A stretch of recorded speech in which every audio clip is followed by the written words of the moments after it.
The following podcast contains mature subject matter, adult themes, and may also contain profanity. You have been warned.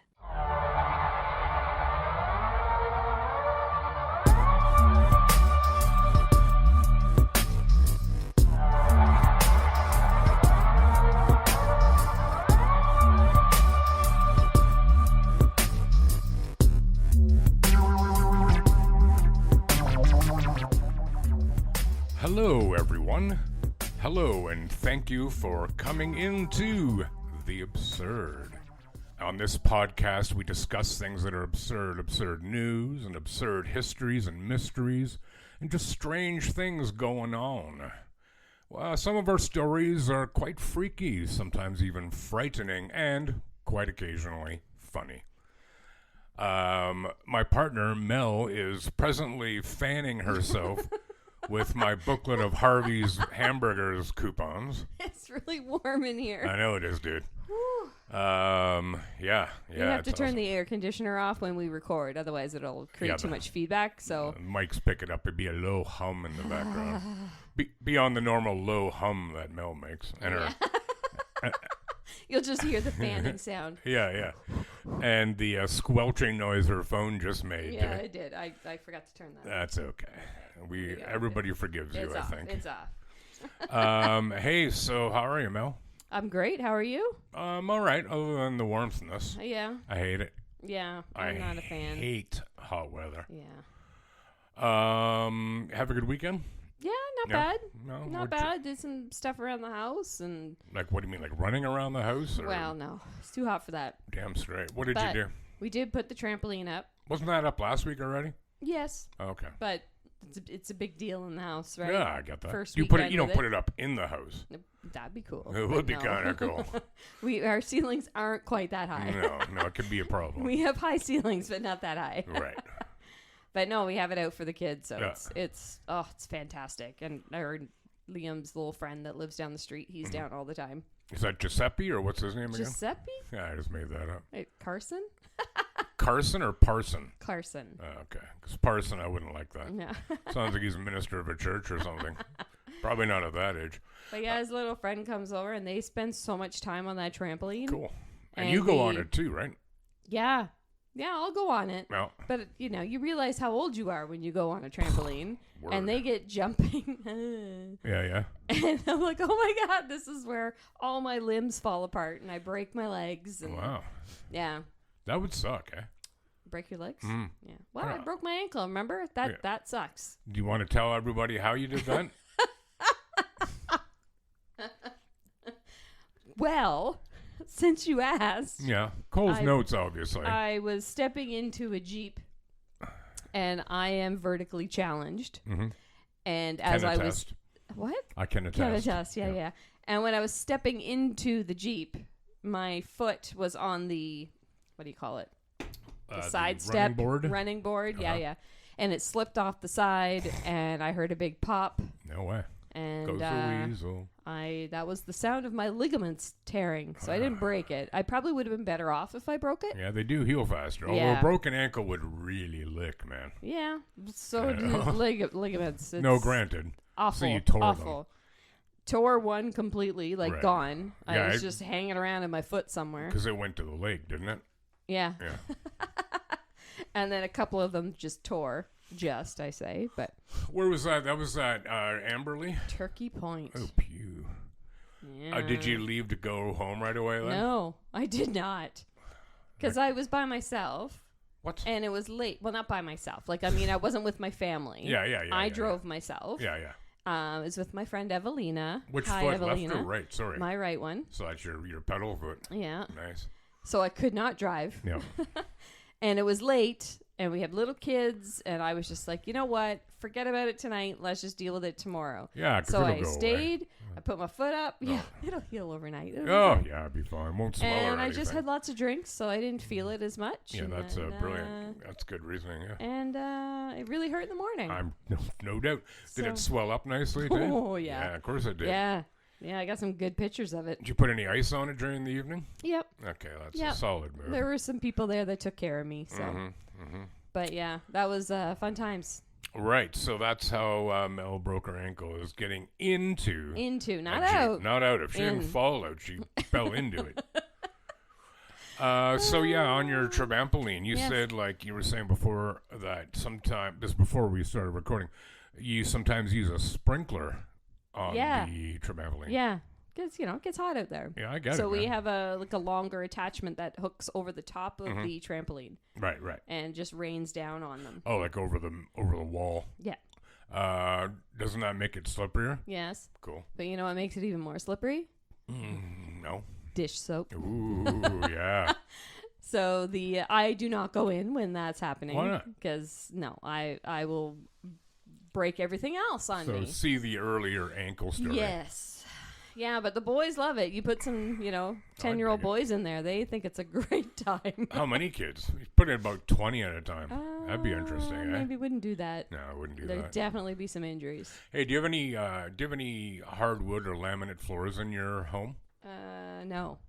Really? It's all carpeted? Carpet and tile. Yeah. Have you ever tried that game with putting furniture polish on hardwood floors?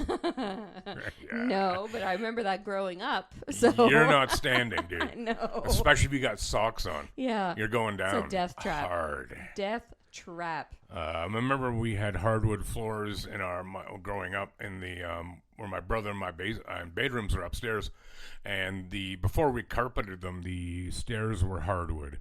No, we did not put furniture polish on them. On the stairs. But I remember coming down carrying, because when you're a teen, you've got like 84 glasses and coffee cups in your bedroom. Yeah. So I'm bringing those, and I got socks on, and about the 5th step up, my feet went out. And fortunately, I went backwards, right? Because going forward, I don't even want to think what that's all about. Both of it sounds horrible. Well, it was. I mean, I didn't enjoy it. But I mean, I just rode my ass down the steps. But it was still rather shocking, Yeah. Falling down the stairs is terrifying.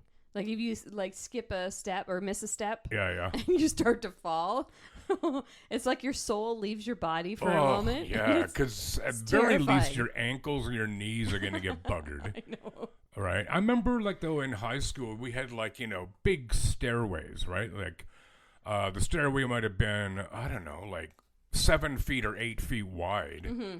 And it was 30 stairs, and it was the institutional marble kind of floors. Right. And I would grab the railing in my left hand and almost run down the stairs, but hitting every 4th step. Oh, but using the railing as my balance and to stay upright. Yeah. And it was awesome. Now I look at doing that. I'm like, are you fucked? There's no way that I would do that. I'd end up cracking my head open and my brain oozing out. Oh, God. But yeah, you do stuff like that, and you're like, yeah, that's awesome. No. Now forget about it. Yeah, forget about it. We went to, actually, you just reminded me. I don't know how I forgot this. Old brain. We went to the circus on Saturday out in Cambridge.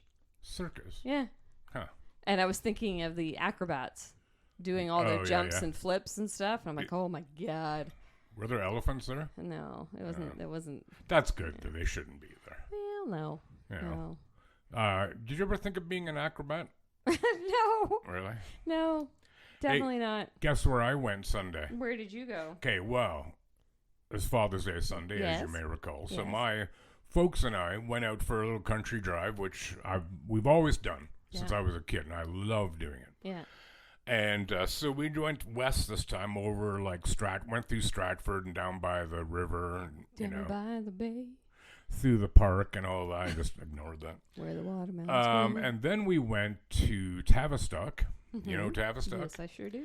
And went to we were going to go to this restaurant, but it was already closed at 2 in the afternoon because it was all booked for Father's Day. Okay. So I quickly did a Google search, and right across the street was this place called Mad Mash Brewery and Restaurant. Oh, yeah, I've heard of this place. I've never been, but I have heard of it. So we went in. We were the only people in there. And I thought, okay, this doesn't bode entirely well. Yeah.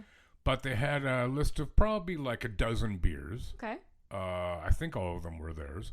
I had one, it was called 5 Ways IPA. Okay. And it's called 5 Ways because there's 5 streets that intersect right by the brewery. Okay. And my parents each had an elderberry lager. Ooh. Well, I was thought, this is going to be crap. And I'm like, it's not a sour either. And they're like, nope, we don't do any sours. So I took a sip of it. It wasn't bad. Like, it wasn't overly, didn't have a punch in the face kind of flavor level. Yeah. It was more of a nice nuance to the beer. It was good. My 5 Ways IPA was outstanding. Awesome. Fantastic. And so my father and I, we each had these the house-made, they were called jammin' burgers. It was a burger, but then it had bacon and onion jam on it. And hand-cut fries, like fresh-cut fries. Right, yeah. Fantastic meal. Highly recommend. So that's Mad Mash and Tavistock. But then we went to a place you hold dear in Shakespeare, Ontario. Moose ice cream. Yeah. I had Dockside Cappuccino ice cream. Ooh. Yeah, it was sounds pretty exotic. It was pretty A1, dude. Nice. And I even got a card this time too, so if I make 9 more visits, I get a free ice cream cone. Then let's go. And it wasn't that I was gonna get a double, and I saw a single, which is okay. This is another absurd thing. Single is 2 scoops. Oh. Right. How does the word single apply? That doesn't make sense. It doesn't, but it worked to my advantage. Well, yeah, because it was good enough size. Huh. And I'm like, no, I'm not getting like twice that amount. Are you high? A, I'll never finish it, and B, it'll melt all over my face. You should have done it. Right? And then the bees would come for me. Oh my God. This is just getting better. No, it's getting worse. But yeah, for those of you unaware, in the Hamlet of Shakespeare, get it? Yeah, I got it. Moo's ice cream. Fantastic. Fantastic place. Very good. Highly recommend. Very, very good. Right. Getting into things. Yeah, let's do some stuff. First, I just want to say I'm not going to mention any names at this time until such time as we do these stories, but have received a couple of story suggestions from some people. Cool. So they is in the works, yo. All right.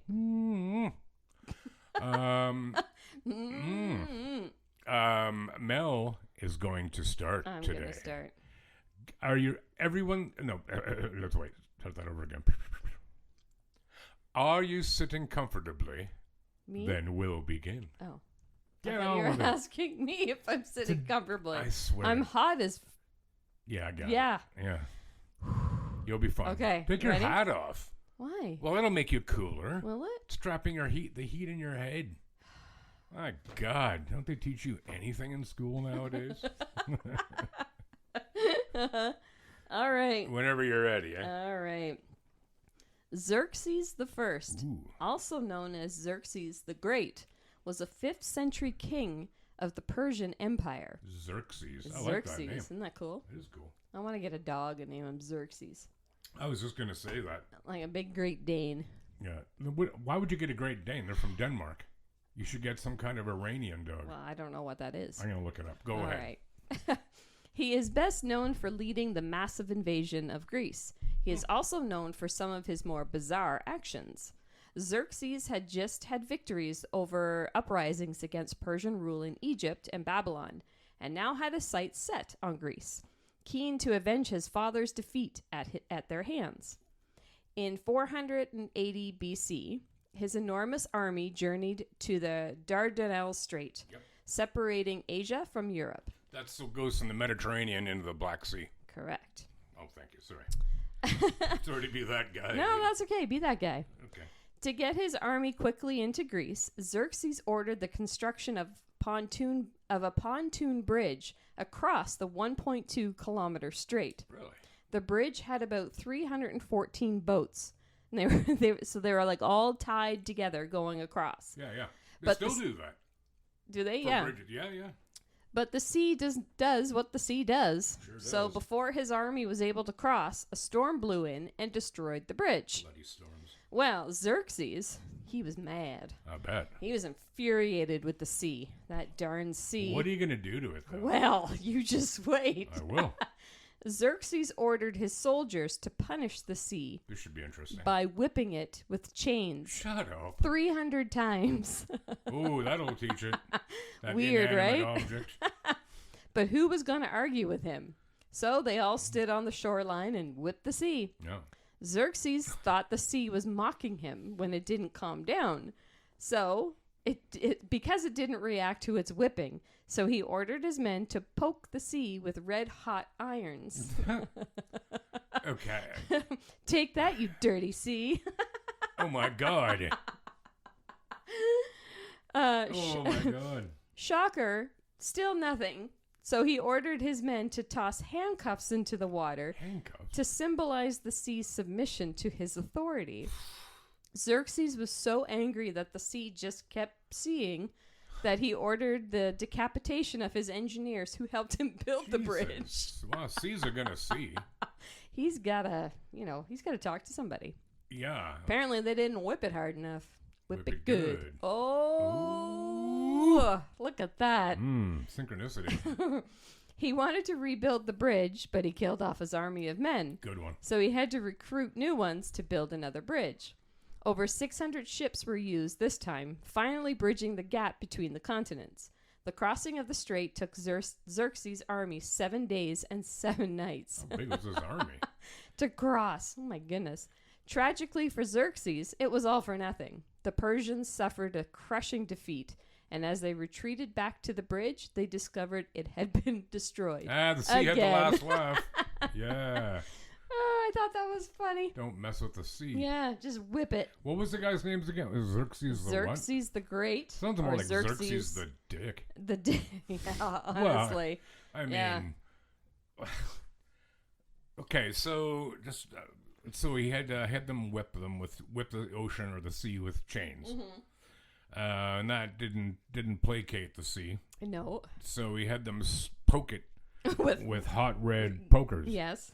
Which immediately would sizzle. Right, and make them go. So would he interpret that? We hurt the sea. It absorbed the heat. God, this guy's an idiot. Might be Xerxes the idiot. Yeah, maybe. Would be a better name. I bet you he gave him his own name. Xerxes? The Great. The Great? Yeah, I bet you nobody else came up with that. He's like, one day, hey, Dave, Pete, from now on, I want to be called Xerxes the Great. Sounds like names that would be used then. Yeah, they came from somewhere. Yeah. No, that's really dumb. Oh, by the way. What? Here is a Sarabi dog, which is also called an Iranian Mastiff. Oh. Yeah, that's a shepherd dog, too. Okay. So you could get one of those and call it Xerxes. Okay. And if they're not very bright, then it works out even better. Yeah. You know what I mean? Xerxes the dumb. Xerxes the tool. Right. Yeah. So what you got? Well, I got stuff. I'm gonna do this one first because I think it's not scary or nobody dies or gets hurt, but it sure is absurd. Okay. And we were talking before about your work, and you stated how how much of a firm believer you are in keeping things corporate, you know. In the corporate world. Yeah. Yeah. Okay, so this is back in 2021. An office employee shared a detailed post on Reddit about a private meeting he had with his manager. She had told him that the trousers he wore to work were too revealing. According to her, his crotch area was distracting and inappropriate for the office. I've had the same problem. So he says, I got called into my manager's office because of my pants, he wrote. She told me my bulge was a problem. Can you imagine saying that to somebody? So he explained that his clothing followed the business casual dress code. The trousers were tailored slacks from regular department stores like Macy's, JCPenney. This is obviously in the States. Yeah. He had worn them for years without issue.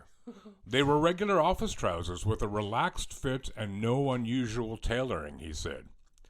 The manager advised him to stop wearing those trousers and suggested he either buy looser ones or go up a size. She said I should start wearing clothes that don't show as much, that I should buy a new set of pants that are less fitted, he wrote. He declined. I'm not buying a whole new wardrobe just because someone is staring at my pants too hard, he said. Well put, dude. After the meeting, he double-checked the situation. I actually measured myself just to make sure I wasn't imagining things, he wrote. Turns out I'm very average. Oh my goodness. He believed the issue was not with the trousers, but with the manager's discomfort with his body. I wear what everyone else wears, he said. I just exist in it differently. He also pointed out that many of his female co-workers wore fitted tops and pencil skirts. Nobody pulls them aside to say their bodies are too visible, he wrote. Would a woman with large breasts be told to go up a shirt size just so no one feels awkward? I was going to make that comment. Right. Yeah, for sure. The post, made under the username Transparent Voices, gained traction on Reddit. It received over 29,000 upvotes and thousands of comments. Many readers said they were surprised by how specific the manager's complaint had been. Some users expressed concern that the manager's request felt more like personal discomfort than a genuine dress code issue. Others noted that his refusal to comply made sense given the lack of a clear violation. She told me I couldn't wear those pants anymore, he wrote. I told her she could file that with HR if she really believed it broke any rules. Oh, but you just stand by, Mel. This gets better. Okay. Newsweek later reported on the story and included a statement from a former human resources professional. The expert explained that if an employee dresses within company policy and receives personal comments about their anatomy, it may fall into inappropriate workplace conduct. The employee had no plans to buy new pants. He said they fit the same as they always had, followed the dress code, and never caused problems before. He told his boss she could escalate it to HR if she believed it truly violated policy. She didn't go to HR. Instead, she doubled down. The next day, she sent him an email. Yes, I did tell you to fix your wardrobe, she wrote. This is not a request. He replied by asking her to confirm what exactly that meant. He asked if the issue applied to all his trousers, not just a few. He also wanted to know if this came from management or if it was just a personal demand. He said that if the company expected him to replace every pair of work pants, they would need to cover the cost. Her response was even more specific. She said the company could reimburse him for new pants, but only if she accompanied him. What? This can be done, she wrote, but I must be with you to supervise your shopping. Oh my. That was the moment everything shifted. In his original Reddit post, users had flooded the comments with theories. Some believed she had a personal grudge. Others were convinced she just hated him. But one suggestion had stood out even then. Someone joked that she might be attracted to him and using this as a strange excuse to assert control. Now, with her insisting on supervising him at a clothing store, he admitted that theory didn't feel so far off anymore. He gathered the full email chain, saved it to a personal account, and forwarded everything to HR. Within 2 hours, he received a call. They asked him to report to HR immediately and said he could leave his desk unless the task was urgent. Ooh, how kind. He complied. HR told him they were taking the matter seriously and advised him to take the rest of the day off. They said they would be launching a full internal review. He returned to work the next day and found that his manager was gone. Oh. He was told that she had been placed on administrative leave pending investigation. HR also assured him that he wouldn't face retaliation and that the company discouraged any form of professional pushback against people who came forward with complaints. Yet, don't take that as written in stone. Yeah, no kidding. No. HR is not there for the employees, guys. It's there to protect the company. That's right. Before going to HR, he had already spoken to 2 lawyers. Both agreed that what happened could qualify as harassment, but warned him the case wasn't strong enough to go to court. There wasn't a long pattern of abuse or enough evidence. They also cautioned him that approaching HR without documentation could backfire and lead to complications. Yeah, they would just pretend it didn't happen and fire your ass. Yeah. So he looked for evidence. He pulled up the company's online training modules and completed courses on sexual harassment and workplace conversations. In one module, there was a scenario where a male supervisor was told to refer dress code concerns to HR instead of addressing them directly. The instructions were clear. Supervisors should not intervene on their own. He figured the same rules would apply if the roles were reversed. His manager had skipped all of that. She gave him verbal instructions, repeated them in writing, and then offered to personally supervise his shopping trip. He sent the emails, the screenshots, and the training materials to HR and waited. HR responded quickly. They reviewed everything and took immediate action. In his final post, he confirmed that she had been removed from the workplace. He said she had been placed on leave before lunch. He was told the company would conduct a full investigation and that he could continue his job without concern. He ended the update in the same tone he had started it. There was no celebration, just a quiet, slightly amused observation. He said he was writing the post during his post-lunch bathroom break. I sit here now like a king on a porcelain throne, he wrote, telling you about my victory. He had kept his job. He had kept his pants. And now, everything he had, the office to himself. Like, what the hell, dude? Oh, okay. My Yeah, gosh. I'll go with you to buy your pants. Like, are you stupid? Yeah, it sounds to me like I would go along the side of she was attracted to him, and maybe she didn't like that she was attracted to him. That's she your didn't want to be problem. exactly, but she was trying to rectify the situation the best way she could. I would have showed up with gray sweatpants and be like, "What do you think of now? What do you think of me now?" So if she's attracted to him, like, you can answer this question for me. How often as women are you simply attracted, purely attracted, and only attracted to the package? Right. Never. Right. Never. So, but she made that her focus. Unless they're in gray sweatpants. But you know what I'm saying, right? Where are my gray sweatpants? So she must be a bonehead. Like, oh, that's insane. and to think, but for her to not realize as a manager that here's the process. Yeah. Yeah, that's bizarre. Yeah, that's really bizarre because it's like what you said about, females. yeah. Like, I get it. If you're like spilling out of your top, Yeah, yes, because it's fine. professionalism. But if you're dressed nice Right. and covered and everything else, Right. sometimes you can't help it. Well, if you've got big breasts, you have big breasts. You can't help it. No, what are we going to do? Okay, well, we'll pay for your surgery. Yeah. Okay. But you know what I mean? Like, Sign me up. that's how you're built. Like, Yeah. like you said, as long as you're wearing a bra and not just a saggy t-shirt. You know what I mean? Like, yeah, I mean, you dress professionally. Yeah. And Yeah. and he was doing that. Yeah. You So, can't help it if you get a big she's schlong. dumb. She's dumb. But he said he doesn't.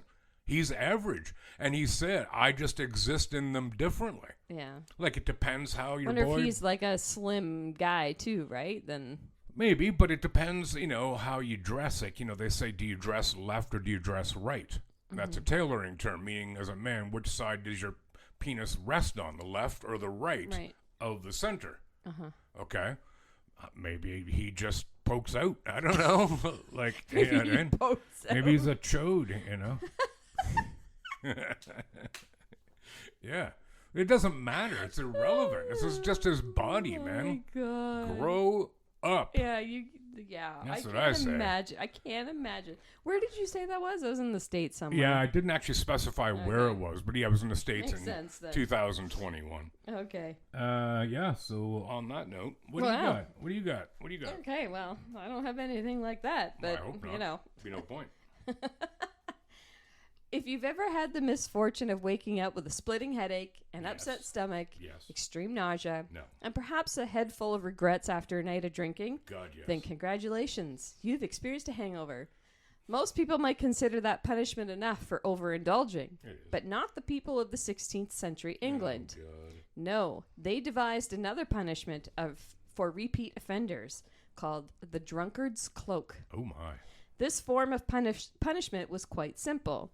Anyone found guilty of multiple drunken offenses had to wear an empty beer barrel with a hole at the top for their head and 2 holes at the sides for their arms. No way. Yeah, way. You've seen that. What? Like, I've seen that in cartoons and yeah, stuff. is that a real thing? I thought that meant, like, you were just really poor and you couldn't afford clothes. No. And so you had to wear a barrel. No. I mean, maybe that could be a thing, too, but... Wonder if there was straps over the shoulders. It would suck otherwise. Anyway, yeah, sorry, go on. Okay. They would then be paraded through town and shamed by the neighbors. Oh. Drinking culture has always been a part of England's history, but the Drunkard's Cloak marked a firm pushback against this cultural custom, and it was a punishment tailored to fit the crime. The Drunkard's Cloak also goes by another name, the Newcastle Cloak, because some historians suspect that it was first used to punish drunkards in Newcastle in northeast England. While the only record of its use in England is from Newcastle in the 1650s. Why Newcastle? Because it's the city of the reputation where it comes... Sorry. Because the city has a bit of a reputation when it comes to drinking. Not surprised. It's a bit of a cliche, but drinking culture is very, very deep-seated. Newcastle claims to be one of the first towns in England to brew beer, for example. The Newcastle hospitality was a well-known phrase in the 18th century. This meant essentially to kill someone with kindness, a.k.a. take them out for a big drinking session. Yeah. The truth is, people of Newcastle turned to alcohol hundreds of years ago for many of the same reasons as people today. They needed to unwind after a long, hard day's work. Of course, at this particular juncture in time, that long day's work consisted of toiling away in the coal mines and shipyards rather than sitting at an office for 8 hours. Hey, shut up. Wow. I'll drink if I want. Yeah. Sitting all day. I'll do what I want, damn it. Naturally, when a large number of stressed out people begin drinking heavily, there are bound to be a few or more who indulge a bit too heavily. And before long, the powers that be tried to combat this heavy drinking. Fearing the negative side effects, Parliament started searching for ways to regulate alcohol consumption across England. The first step in doing so was to pass the Ale Houses Act of 1551, which officially made drunkenness a civil offence. Wow. What's more, Parliament also implemented a number of strict rules to punish drunkards, especially if they were arrested more than once. Anyone arrested for drunkenness had to pay a small fine of 5 shillings, which is about 5 days' worth of work. Damn. But additional arrests for public intoxication led to the more severe and humiliating punishment. Enter the Drunkard's Cloak. The idea of the Drunkard's Cloak may have originated with King James I of England. Apparently, the king relished thinking up punishments that were bizarrely tailored to suit the particular That crime. would be fun.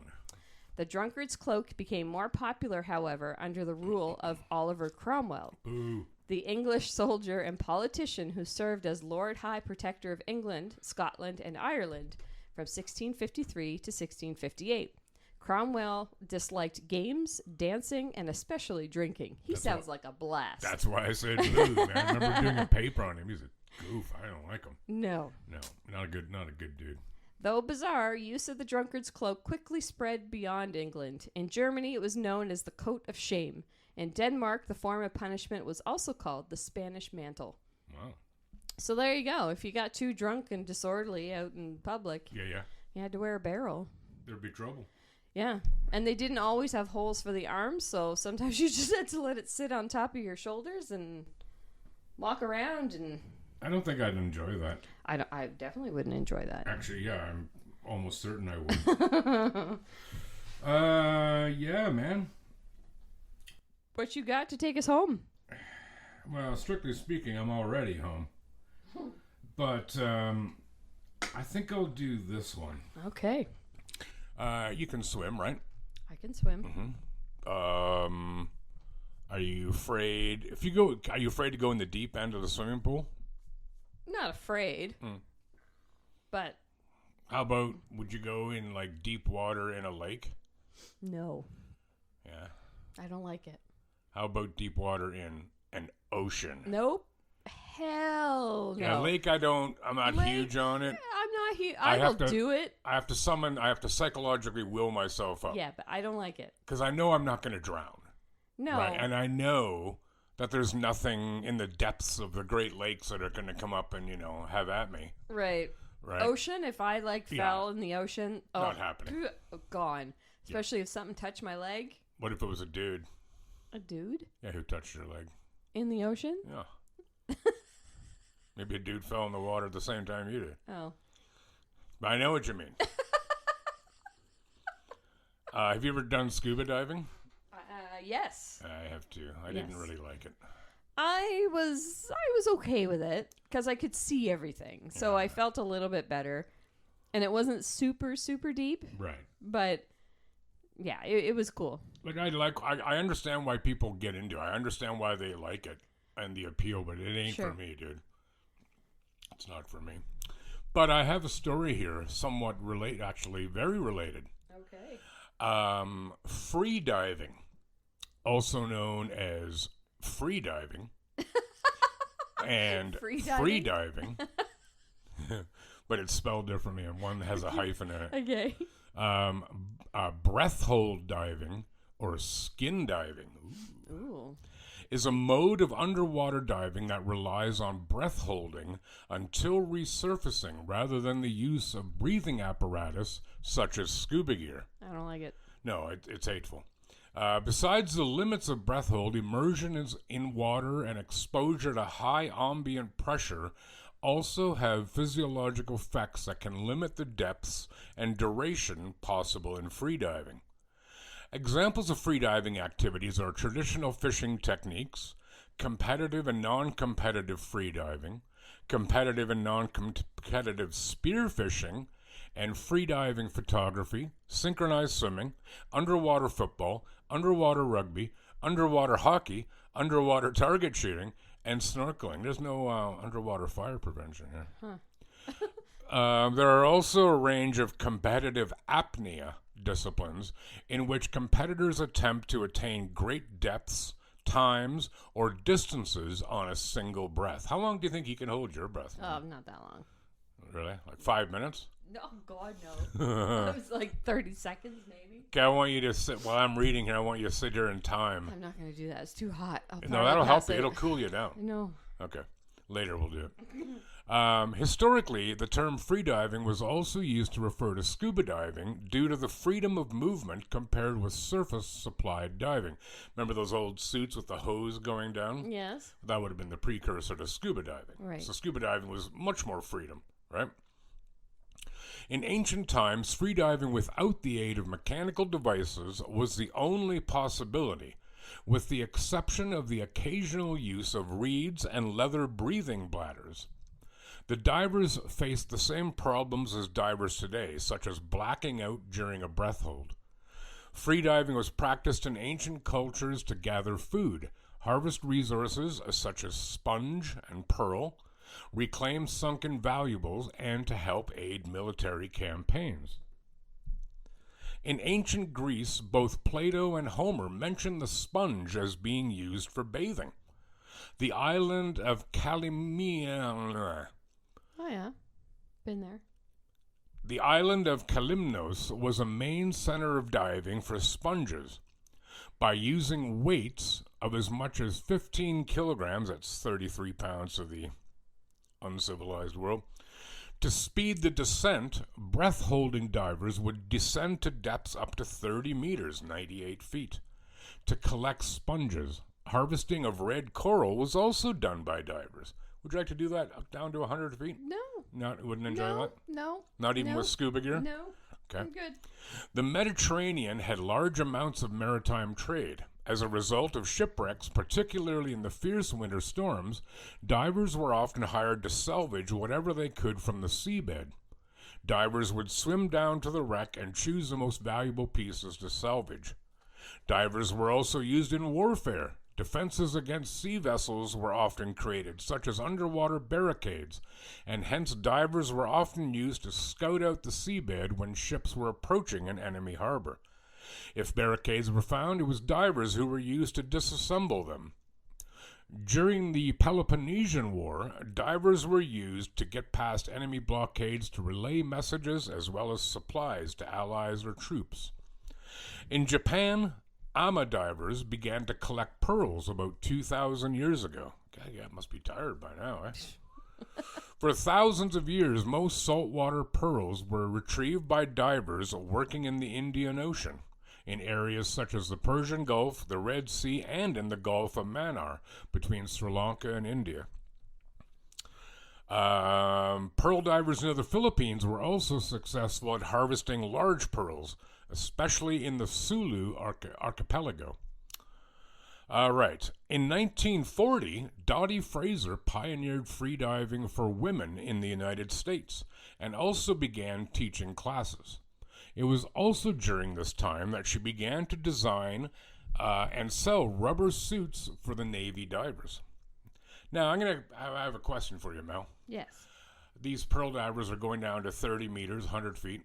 What do you think the record is for depth in freediving? So that's going down on one breath and coming back up on the same breath, obviously. There's no air supply along the way. In either direction. I wouldn't even know. Hazard a guess. But don't be ridiculous. It's not like it's 9 miles or something. 300 meters. You suck. The world record for freediving was set by Herbert Nitsch of Austria.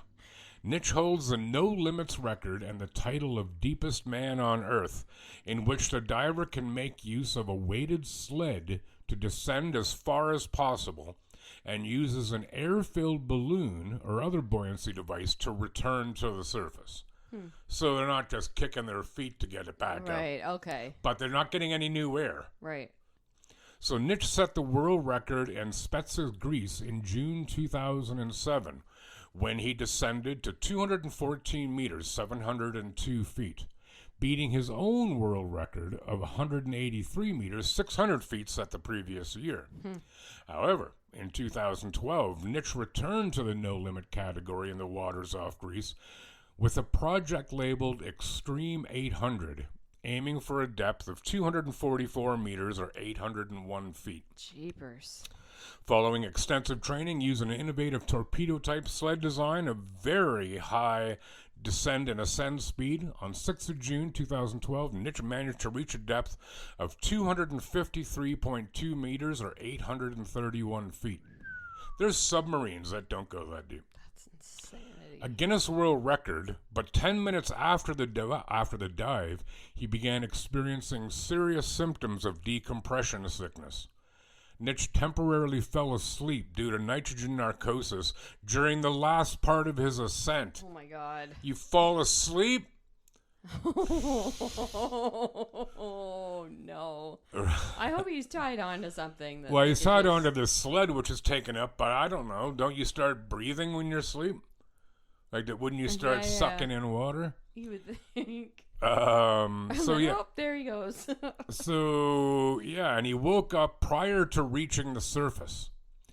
Following a planned post-dive decompression, breathing medical oxygen at a shallow depth, he signaled to his support team that he felt much weaker than normal, and his condition was assessed as critical enough to require an air transfer to a pre-alerted decompression chamber, where he received treatment. He incurred multiple brain strokes due to severe decompression sickness. He subsequently received extensive decompression treatment in Germany. The initial prognosis was that he would need home care and be unable to walk without assistance. However, through extensive rehabilitation, he made a strong recovery. He still has balance and coordination problems on land, but does not experience them underwater. He continues to deep free dive. Goodness gracious me. I remember watching this on some sports show, these dudes doing it, and it was just terrifying, right? Like, there's divers part of the way down to kind of monitor and assist, but you watch them go down on this, like, it's a cable that takes them down. And they just disappear into the blackness. No. There's nothing. No. Nothing that you could give me or threaten me with No. to make me do that. No. But then I watched one of these guys. He came up, and as he came to the surface, he had a heart attack. And the divers resuscitated him in the water. He went to the boat or whatever, obviously. And then he did it again in the afternoon. I'm like, are you high? What is wrong Dude, with people? Why don't you just shoot yourself? Like, Take it. this is my new hobby. You're shooting myself in the knee. Oh, my Lord. Like, whatever, dude. What's wrong with people? I don't know. Have you met them? Yeah. Have you met people? Well, Lots of goodies, but my God. I don't know, man. I guess do whatever you want. Don't get me wrong. I mean, I guess, but I don't know what to do, man. I could wrestle Komodos. that would terrify me. I don't Wrestling a like Komodo? that. No. Oh, the free diving. Well, that, yeah. But all and of the it. Komodos. All of it. How about free diving with a Komodo? No, I'm good. Okay, good. I'm good. So yeah, dude, that's my story. That gives me shivers. Yeah, you think about it. I'm Next gonna. time you go for a swim, close your eyes and free dive in the 8-foot end. Yeah. Jaws is there. Imagine. I always had an idea that we should introduce whales to the Great Lakes. You think so? Mm-hmm. And there'd be like big boats, ships really, that would go through the lake with like big fish food shakers on them. That'd be like, to put fish in, or to put in the water for the whales to eat, like plankton. Right. I don't know. Maybe that wouldn't work. I don't know. Nobody's told me why I can't, so I think we should I think pursue you should do it. Go to SeaWorld and rescue all those Why would guys. I go to SeaWorld? That's in the States. Marineland, you mean? Or, sorry, that's what I meant. Yeah, I'm still not going. Yeah, so that's it, dude. That's all we got. We got big bulgy pants and Big deep bulgy pants. divey dives. Uh-huh. You know? Wow. And then you had drunk and disorderly and Xerxes the moron. Mm-hmm. Where else do I know that word from? Xerxes. Xerxes? Yeah, I know that from somewhere else. Maybe it's on Is the it a show. character? Well, that's maybe what I think. Could be.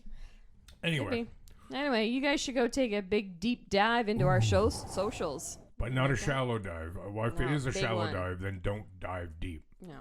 If you're going to do a shallow dive, like go into where you can rate us and give us 5 stars, and then you can go. And share us. But then come back Yeah, but share us. and share us. Mhm.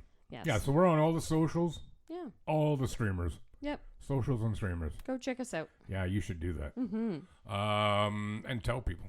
Yes. So, yeah, that's it for today. That's it. And we're not going to Piper's tonight. We are not. We are not. No. Mel's going to go to her son's baseball game, and I'm going to make breakfast for dinner. Ooh. Love breakfast for Fun. dinner. You know what I'm saying? Nice. I hear you. I would hope so. I'm about 4 feet away from me. Like 1.2 meters. Okay, that's it, everyone. Thanks again, and we will see you next week. So in the meantime, take care of yourselves and one another. Bye, bye, bye. Bye.